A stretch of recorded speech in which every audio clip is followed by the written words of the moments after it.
Yo, have you ever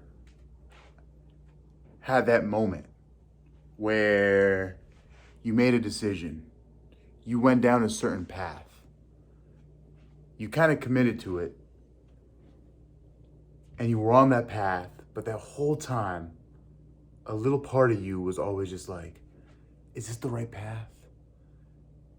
Am I going the right way? Did I make a mistake? Have I gone that other path or the other one or this other one?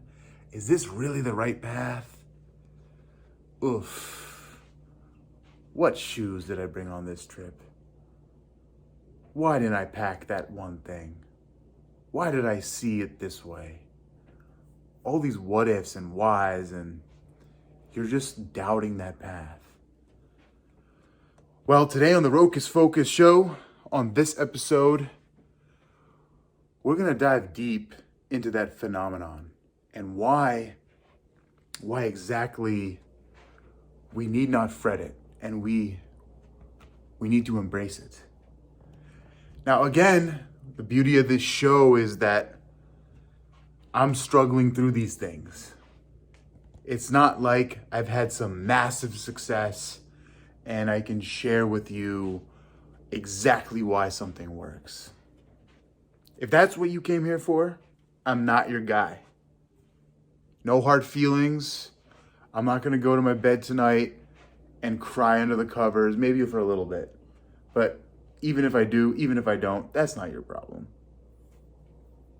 I'm here to struggle with you and share it. And maybe somewhere down the line, maybe a week from now, maybe a year from now, maybe a decade from now, maybe a lifetime from now, we'll look back at these videos, if YouTube still exists, and we'll see, wow, that was profound. Maybe it was right, maybe it was wrong, nonetheless, profound. You're welcome. I do it for you. I do it for you. Right now, I'm in this stage where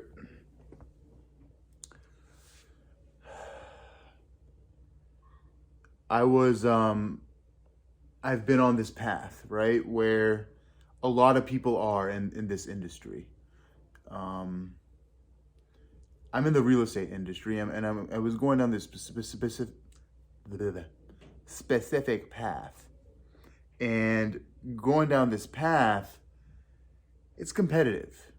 I mean, once you're successful in it and you have your processes and all that stuff, you're Gucci. I'm not there yet. I'm working through it, and I'm trying to get good at one thing. But after a while, I'm like, if this isn't working, then I'm gonna go try something else. And then I got blessed in a way where I got steered to a new path. I got to join somebody on this new path. And I haven't necessarily seen success in it, but the pot of gold, I can see it at the end of it. I can see it at the end of the rainbow here. However, I keep on looking back at that mainstream path that I was once on, thinking that, and it's not like I've completely given it up. I just spend less time there. And so now I'm wondering, crap. Should I really be going on this special, unique path? I really should, or should I really be putting all my time into the mainstream thing? And again, guys, sorry for being vague, but I'm sure if you dig deep, you can find a similar story going on in your life. And it's just these thoughts that keep on coming, bro. Like, yeah, they're thoughts of doubt, but they're like, I guess it's that fear of down the line, I'm going to say, oh man, you should have stuck with the original thing. Eventually something would have come and you would be exploding right now with all this success, networking relationships, money, good employees, all the stuff, literally all the stuff. And for me, man, you know, they talk about two mindsets, static and growth. In the static mindset, you really fundamentally don't believe you can really change, right? That you are who you are. Your personality traits are stuck with you, and there's just very little room for improvement. The growth mindset is, well, you can learn. You can be aware of where you're at, and you can deliberately change it to be where you want to go. Now, most of you watching this know these concepts, right? You're probably fighting through them. You watch motivational speakers, you live your own life, and you've recognized on your own that growth mindset is the way to go. It's easier said than done, in my opinion, in my humble opinion. You know, it's funny, they say your 20s, I'm in my 20s, I'm 28. In your 20s is when you truly start learning and grasping the laws of cause and effect. That everything you do has consequences, positive or negative. And this is why, if you told me this stuff 5 years ago, 7 years ago, something like that, about if you commit to something, commit to it. Don't worry about what happens, because if what you don't want ends up being the outcome, there's a very cool lesson you can learn from it. It might sting hard, but that sting will actually change you if you're aware of it, and then if you allow it, and if you want it. You have to really want it, right?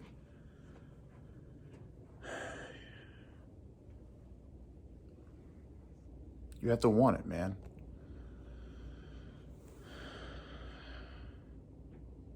I'm sorry, guys. I know, I bet today's video seems like it's all over the place. And you're probably feeling like I should have come in with a more concrete plan of how I was going to deliver this to you. And I didn't. I didn't do it. I like to freestyle it a little bit. That's my style. And here, bringing a bunch of points together, what I'm trying to do and say is the beauty of quickly committing to something without really knowing if it's the right path for you is that two things can happen. One, it ends up being the right path and boom, success. Or two, it's the wrong path. But because you commit to it, you'll fully be engaged. You'll fully be present. And you will suffer the consequences, which means, and by suffer the consequences, it means stuff will happen to you. Life will happen to you. But if you're paying attention, it will be data. It will be feedback, which ultimately you can learn.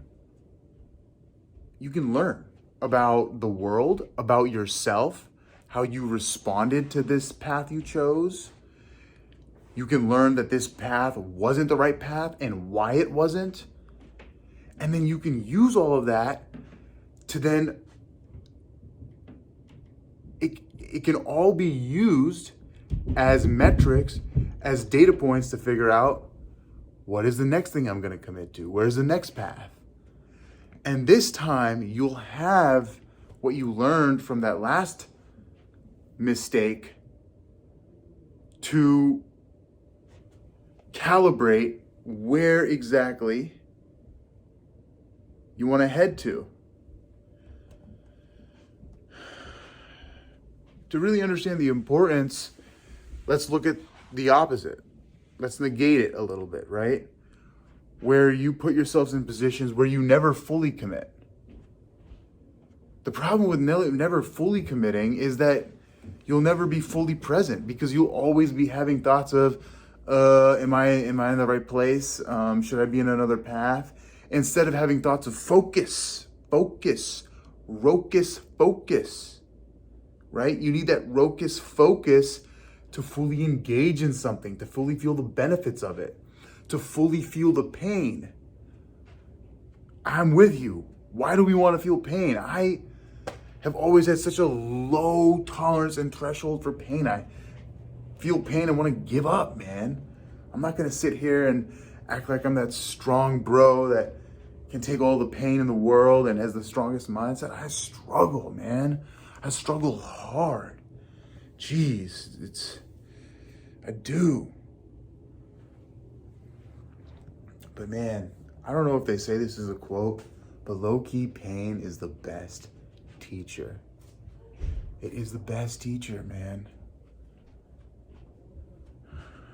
Because only when you really feel pain are you going to understand, wow, this is painful. I never want to feel this pain again. I'm not going anywhere near this pain again. That's motivation right there. And then on the flip side, man, this is painful, but it's worth it. It's worth every second of it. Let me feel it.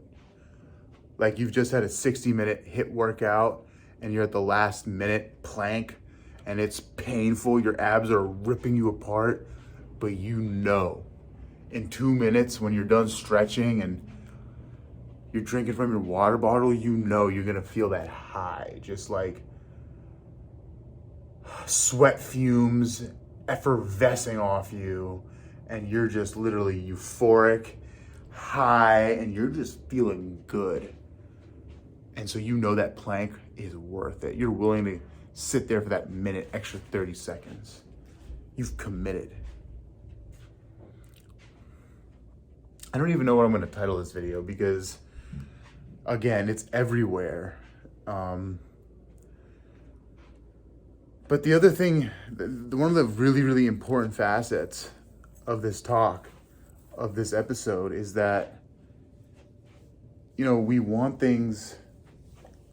growth to happen so quickly. We want this certainty, this to know that we're on the right path. I've wanted it. I want that every day. And I'm gonna stop this video and I'm gonna go do something, and those thoughts are gonna creep back up. Like, am I in the right path? It is. But I'm gonna have to remind myself that, man, if you keep on thinking like that, you're not gonna be fully present. And if you're not fully present, you're not gonna enjoy this beautiful thing that we have life, that we call life. So get it together, Rohan. Your rocus focus needs more rocus focus. And it takes time. Getting that ultra solid focus, mine's getting better. I know it is. Inch by inch, not yard by yard, not mile by mile, no way. Inch by inch it is. That's the pace. But it's getting better. And I think for some people, some different people have different timelines. And for whatever reason, my timeline's a little slower when it comes to fully grasping the law of cause and effect. Like, I think just, you know, for me, I never fully understood what it means that actions have consequences, because I always resorted to things to numb myself. Whether it be food, whether it be TV, whether it be other bad things that I'm not gonna mention on this show. Yikes. Hey, we're all human, man. We're not here to judge, okay? If it's not you who's taken a part in those bad things that I'm referring to, then I'm sure there's a close one in your life that's probably struggling, that's using it to numb themselves from that pain that we've been talking about. And that pain is just so important for us to learn, to know what we need to do better in the next moment. Or again, to know that this is what we want to continue to do in the next moment.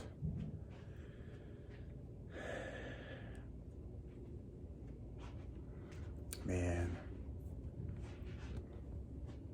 I think this is such a cool episode because, you know, it's that that classic debate of what's more important, the journey or the destination, right? And here, what we're saying is, which journey is the right journey to go on? But the truth is, it doesn't matter, man. It doesn't matter. All that matters is that you're in control of the steering wheel. And all I'm saying is, keep your dang eyes on the road. Don't be constantly looking left, right, in the rear. Maybe look in the rear a little bit. You don't want to get that fender bender. No, you don't. But look with your eyes. Be present. Be present. And crush them with that Rocus focus.